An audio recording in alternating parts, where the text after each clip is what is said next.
Hi friends, welcome to my KSY informative channel. Please ಇನ್ಯಾರಾದರೂ ನನ್ನ ಚಾನಲ್ನ ಸಬ್ಸ್ಕ್ರೈಬ್ ಮಾಡ್ತೀನಿ ನೋಡ್ತಾ ಇದ್ದರೆ ಸಬ್ಸ್ಕ್ರೈಬ್ ಮಾಡ್ಕೊಂಡು ನೋಡಿ. ಯಾಕಂದರೆ ತುಂಬಾ ವೀಡಿಯೋಸ್ ಮಾಡಿದ್ದೀನಿ ಯೂಟ್ಯೂಬ್ನಲ್ಲಿ, ಯಾರ್ದು ಸಪೋರ್ಟ್ ಇಲ್ಲ. ಸೊ ಇವತ್ತು ಚಿಕನ್ ಗುಂಡ್ಕಾಯಿ ಲಿವರ್ನ ಫ್ರೈ ಮಾಡ್ತಾ ಇದ್ದೀವಿ.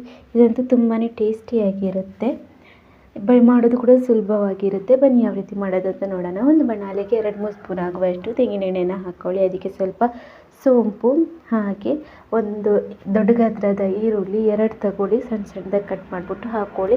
ಅದಾದಮೇಲೆ 1 ಟೀ ಸ್ಪೂನ್ ಆಗುವಷ್ಟು ಶುಂಠಿ ಬೆಳ್ಳುಳ್ಳಿ ಪೇಸ್ಟ್ನ ಹಾಕ್ಕೊಂಡು ಚೆನ್ನಾಗಿ ಫ್ರೈ ಮಾಡಿಬಿಟ್ಟು ಮೊದಲು ಗುಂಡ್ಕಾಯಿನ ಹಾಕ್ಕೋಬೇಕು. ಯಾಕಂದರೆ ಅದು ಸ್ವಲ್ಪ ಬೇಯೋದು ಲೇಟ್ ಆಗುತ್ತೆ. ಅದು ಸ್ವಲ್ಪ ಹೊತ್ತು ಫ್ರೈ ಆದಮೇಲೆ ಇವಾಗ ಲಿವರ್ನ ಹಾಕ್ಕೋಬೇಕು.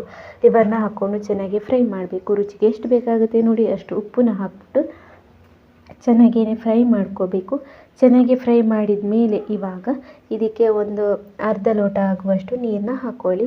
ಯಾಕಂದರೆ ಇದು ನೀರು ಬಿಟ್ಕೊಳ್ಳಲ್ಲ. ಚಿಕನ್ ಬೇರೆ ಪೀಸ್ ಆದರೆ ನೀರು ಬಿಟ್ಕೊಳ್ಳುತ್ತೆ, ಇದು ನೀರು ಬಿಟ್ಕೊಳ್ಳಲ್ಲ. ಹಾಗಾಗಿ ಅದು ಚೆನ್ನಾಗಿ ನೀರು ಹಾಕಿರೋದನ್ನ ಕುದಿ ಬರ್ತಿದೆ ಅನ್ನೋವಾಗ 1 ಟೀ ಸ್ಪೂನ್ ಆಗುವಷ್ಟು ಚಿಕನ್ ಮಸಾಲ, ಹಾಗೆ 1 ಟೀ ಸ್ಪೂನ್ ಆಗುವಷ್ಟು ಅಚ್ಚ ಖಾರದ ಹುಡಿ, ಅರ್ಧ ಟೀ ಸ್ಪೂನ್ ಆಗುವಷ್ಟು ಗರಂ ಮಸಾಲ ಹುಡಿ, ಹಾಗೆ ಅರ್ಧ ಟೀ ಸ್ಪೂನ್ ಆಗುವಷ್ಟು ಪೆಪ್ಪರ್ ಹುಡಿ, ಹಾಗೆ ಅರ್ಧ ಟೀ ಸ್ಪೂನ್ ಆಗುವಷ್ಟು ಧನಿಯಾ ಹುಡಿನ ಹಾಕ್ಬಿಟ್ಟು ಚೆನ್ನಾಗಿ ಮಿಕ್ಸ್ ಮಾಡ್ಕೊಳ್ಳಿ. ಇದಕ್ಕೆ ಇನ್ಯಾವುದೇ ಪೇಸ್ಟ್ ಬೇಕಾಗಲ್ಲ, ಇಷ್ಟೇ ಸಾಕು. ಇದನ್ನು ಚೆನ್ನಾಗಿ ಮಿಕ್ಸ್ ಮಾಡಬೇಕು. ಹಾಗೆ ರುಚಿಗೆ ಉಪ್ಪು ಬೇಕು ಅನಿಸಿದ್ರೆ ಮತ್ತೆ ಹಾಕ್ಕೊಳ್ಳಿ. ಚೆನ್ನಾಗಿ ಫ್ರೈ ಮಾಡಿದ ಮೇಲೆ ಕೊನೆಗೆ ಡ್ರೈ ಆಗ್ತಾ ಬರ್ತಿದೆ ಅನ್ನೋವಾಗ ಕೊತ್ತಂಬರಿ ಸೊಪ್ಪನ್ನ ಹಾಕ್ಕೋಬೇಕು. ಕೊತ್ತಂಬರಿ ಸೊಪ್ಪು ಹಾಕಿ ಚೆನ್ನಾಗಿ ಫ್ರೈ ಮಾಡ್ಕೋಬೇಕು. ಅಷ್ಟೇ, ಇದು ಅನ್ನಕ್ಕೆ ಚಪಾತಿಗೆ ತುಂಬಾ ಚೆನ್ನಾಗಿರುತ್ತೆ. ನೀವು ಮನೆಯಲ್ಲಿ ಟ್ರೈ ಮಾಡಿ, ಆಯಿತಾ?